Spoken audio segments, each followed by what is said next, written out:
Hello दोस्तों, नमस्ते। प्रणाम। मैं हूँ मिस मालती पाल। हमारे यूट्यूब चैनल पर आप सभी लोग को स्वागत है।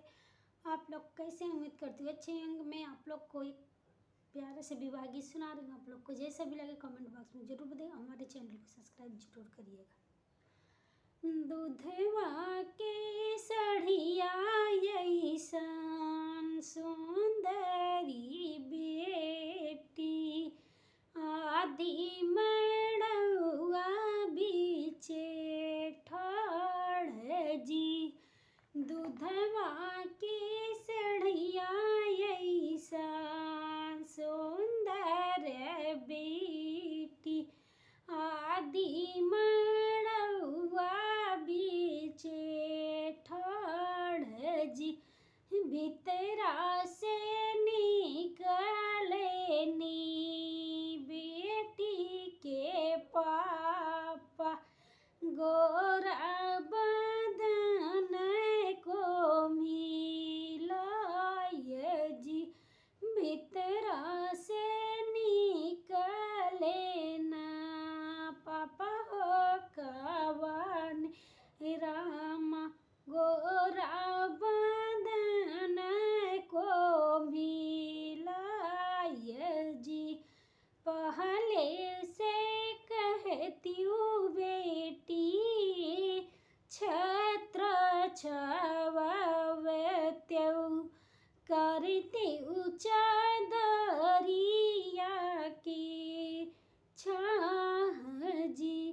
पहले से कहती हूँ बेटी, छत्र छवत्यौ करती चादरिया के छाव जी।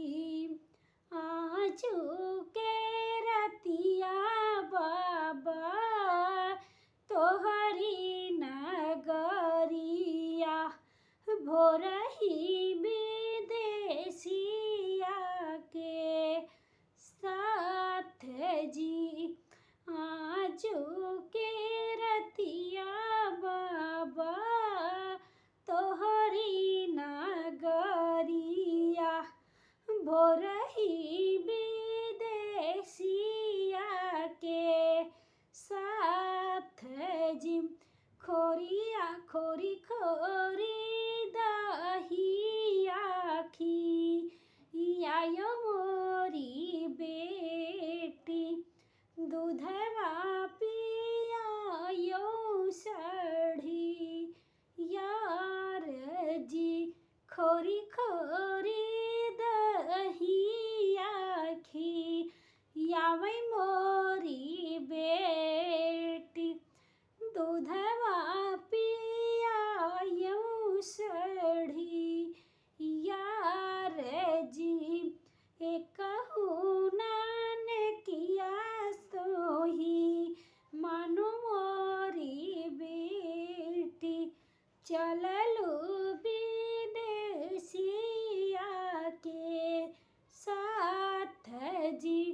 एकहु नानकिया तोही मानो मोरी बेटी, चले